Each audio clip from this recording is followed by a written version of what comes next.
Halo Sobat Mancing Mania, saya Denny Nakdalung. Oke, kali ini saya akan servis reel yang saya pakai mancing kemarin. Jadi tanggal 7, tanggal 8 itu konten mancing saya yang di Bali Utara. Kemarin saya mancing, selain saya pakai tackle dari Iroli, saya juga bawa ini pakai mancing dasaran, dan reel ini dipakai oleh kapten. Nah, pada saat mau landing, mau pulang ke daratan, jadi kondisi boot agak miring gini dia, agak miring, kemudian dihantam sama ombak dari belakang. Reel ini ditaruh di belakang sama kaptennya sehingga boot yang bagian belakang tuh kan memang bisa terisi air dia. Pada waktu itu saya pakai naruh cumi hidup, jadi reelnya itu nyemplung di sana. Jadi waktu saya beres-beres, kok ada satu set joran dan reel yang belum keambil dibawa ke daratan. Ternyata di bagian belakang inilah dia kerendam dia. Saya tinggal ngeteh sama makan jajan, waktu itu paling lebih dari 1 jam di kerendamnya. Jadi pada waktu itu sesampainya di DND langsung saya siram pakai air, kemudian saya semprotin ini pakai STP. Saya semprotin baut-bautnya, dan sekarang saya akan bongkar. Sekalian saya akan cari tahu juga apakah terjadi karatan atau bagaimana. Karena untuk menyebabkan suatu logam menjadi karatan itu ada banyak faktor dia. Ada banyak faktor penentunya. Oke. Salah satunya adalah harus ada komponen besi ataupun logam itu sendiri. Yang paling gampang karatan adalah besi. Kemudian harus ada air, harus ada oksigen, udara, seperti itu. Jadi ketiga komponen tersebut harus ada dulu, baru dia akan bisa menyebabkan karatan, seperti itu. Jadi reaksi kimia antara air dan oksigen, dia akan membentuk yang namanya asam karbonat. Oke, dan asam karbonat itulah yang akan bereaksi terhadap logam. Entah itu besi, entah itu aluminium, entah itu stainless steel, entah itu karbon dan lain sebagainya. Karena contoh baja kan kombinasi antara besi dan karbon, jadi baja bisa karatan. Kemudian stainless steel kombinasi dari apa bisa juga karatan, seperti itu. Jadi bukan dari magnet gitu loh. Jadi misalnya ini saya tempel magnet, nempel, udah lo karatan. Bukan seperti itu. Karena untuk menjadi karatan, oke, saya kasih kuliah. Ngaco nih orang-orang ngecek karatan pakai magnet, gimana ceritanya? Oke, karatan nih, karatan. Oke, kuliah bagi-bagi. Dia harus ada air. Nah, air ini pun harus akan dibagi lagi. Dia air apa? Air laut. Air laut pun harus didefinisikan lagi. Dia salinitasnya seperti apa? Salinitas rendah, salinitas sedang, salinitas tinggi. Ini juga berpengaruh akan karatan apa enggak. Kemudian udara. Udara, oksigen. Nah, udaranya itu di ruang padat, di ruang terbuka, di ruang tertutup, atau kedap udara. Ini juga akan bereaksi nanti terjadinya karatan atau tidak. Kemudian logam itu sendiri. Nah, logam kan macam-macam dia. Ada besi, ada baja, ada stainless, ada karbon, ada segala macam. Nah, untuk reel itu sendiri kan terdiri dari logam dengan jenis-jenis tertentu. Kalau reelnya murah, berarti komponen logamnya dia kualitas bagus. Anggaplah di sini saya kasih level 1, 2, 3, 4. Anggaplah kualitas logam nomor 1, dia tidak akan gampang karatan, tidak akan segampang karatan seperti yang kualitasnya level 4. Nah, ini terjadi di kelompok reel. Ada reel high end, high rank. Kalau Mobile Legends-nya ini udah Mythic Immortal ya. Kemudian ada middle rank itu pertengahan, ya kelas Epic Legend lah. Kemudian ada loreng. Loreng itu kelas rendah yang seperti ini. Yang harga 200.000, 100.000. Jadi tidak bisa satu magnet menentukan dia karatan atau tidak. Karena karatan dia ditentukan oleh 3 faktor ini tadi. Air, kemudian udara, kemudian logam atau benda yang akan karatan. Kalau tidak ada reaksi air dan udara yang membentuk karbonat, dia nggak akan bisa karatan. Nah, sedangkan kalau Anda nempel dengan magnet, Anda hanya bisa melihat dari sisi logam. Jadi ilmunya itu sempit dia. Ilmunya lingkupnya sempit. Karena untuk menjadi karatan perlu lingkup yang seluas ini. Sedangkan air aja masih dibagi tadi dengan si salinitas lah, kemudian udaranya pun juga masih didefinisikan lagi. Sedangkan kalau magnet, dia hanya ngecek logamnya saja, nempel atau tidak, gitu. Sedangkan yang lain-lainnya tidak dicek. Oke? Paham ya kenapa saya tidak mau pakai magnet? Karena saya tahu benar reaksi kimia kenapa dia bisa karatan, seperti itu. Oke, siapa yang 2 jempol sekarang? Oke, lanjut lagi sini. Untuk reel terendam wajib dibongkar. Tidak ada toleransi, mau yang mahal, mau yang murah, wajib dibongkar. Jika ini memang karatan, berarti penjelasan saya yang tadi keseluruhan itu kena semua dia.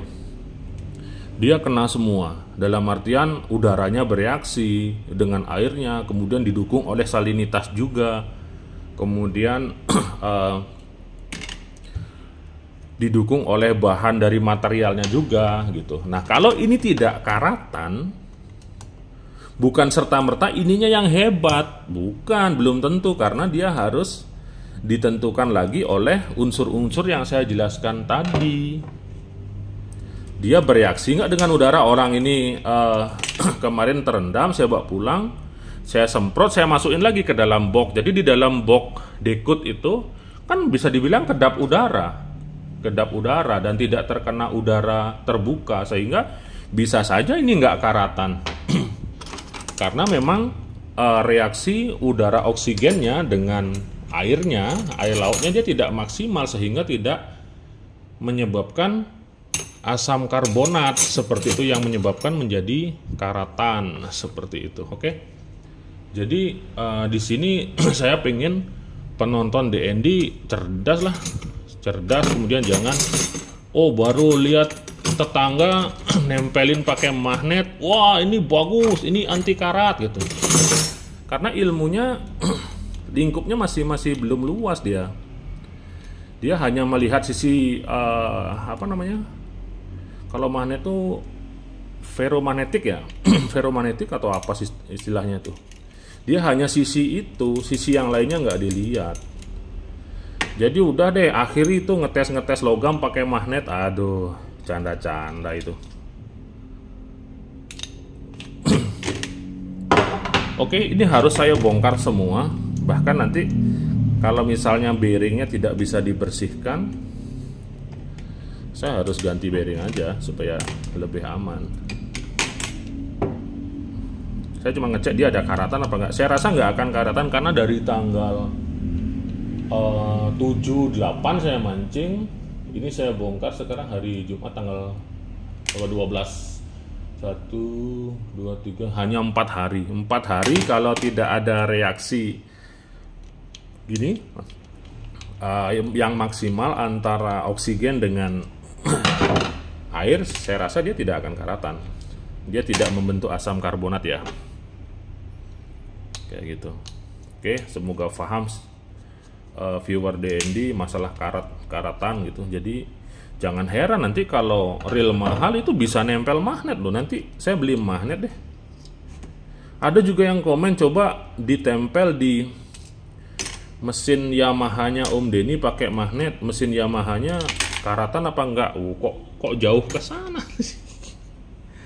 Jauh ke sana bahasanya, komennya. Aduh, ini kalau diladenin saya ikut seperti mereka ntar. Ikut canda-canda jadinya. Aduh, makanya saya sedikit jelaskan tentang reaksi kimia yang menyebabkan karatan ya. Ngomong-ngomong, kemasukan air nggak nih? Pasti kemasukan air. Nah, ini bekas airnya udah nempel-nempel ya.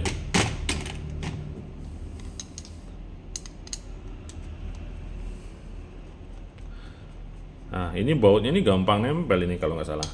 Di obeng aja nempel dia. Oh enggak, deng. Kadang-kadang nempel kok dia. Nah, kalau nempel udah ada dibilang gampang karatan gitu. Belum tentu. Ini aduh.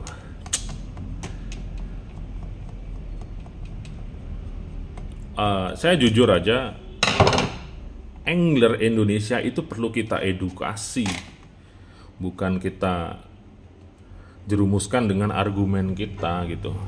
Saya kalau mau beli alat, beli apa namanya, kemudian menggunakan alat tersebut untuk metode ngetes ini, ngetes itu, bisa aja. Cuman untuk apa? Karena hukum ada harga ada rupa itu sudah jelas dia. Yang namanya harga lebih mahal ya pasti.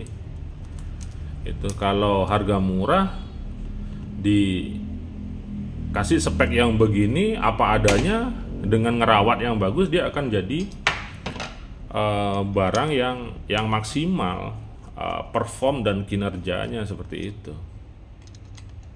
Jadi kalau banyak yang mengira, saya sering membandingkan antara yang mahal dan yang murah. Sebagai penonton Anda harus lebih cerdas lagi. Maksud dari penyampaian saya seperti apa gitu. Padahal di video sudah jelas-jelas saya menyebutkan, saya tidak bermaksud membandingkan, hanya menggambarkan putaran reel yang menggunakan wormsap dan tidak menggunakan wormsap, bahwa itu tidak ada pengaruh sama sekali sehingga wormsap tidak bisa dijadikan acuan untuk kualitas ataupun kinerja reel. Nah, di sana sudah ada bikin kesimpulan sendiri bahwa saya membandingkan antara si reel 200 ribuan dengan Stella dan Saltiga. Berarti saya pastikan yang nontonnya nggak cerdas memaknai atau mencerna bahasa yang saya sampaikan seperti itu. Jadi seperti kayak anak-anak jadinya. Tapi saya percaya deh, kalau yang nonton dari lama channel DND, saya pastikan cerdas-cerdas orangnya. Cerdas dan paham tentang reel seperti itu. Ditambah lagi yang Anda tonton adalah sebagian ilmu dari saya, sedangkan Anda punya ilmu sendiri, punya sudut pandang sendiri, sehingga gabungan antara ilmu Anda dan ilmu saya itu Anda gabungkan, itu akan menjadi lebih hebat lagi. Seperti itu. Jadi bukan semata-mata ilmu yang Anda dapatkan ilmu dari saya semua. Nah, ini air semua. Cuma kayaknya dapat di regres ini sama beli montu nih kalau nggak salah. Kemarin barengan regresnya sama. Ah, ini udah sulit buka nih. Lengket ya. Nah, lengket ya. Karena dia zinc lebih cepat lagi daripada besi untuk korosi dia.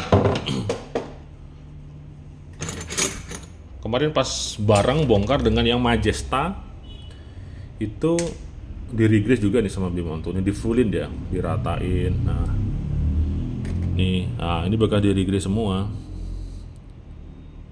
Sehingga teknik melakukan regres sebelum pemakaian itu penting sekali. Bayangkan kalau ini nggak di-regres, mungkin ya banyak yang sudah akan bereaksi dia. Seperti itu.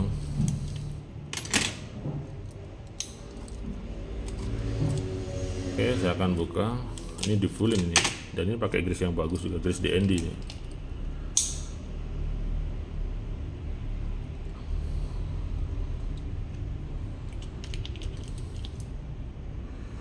Oke, ada air yang tertinggal di sini, cuman dia saya pastikan belum bereaksi.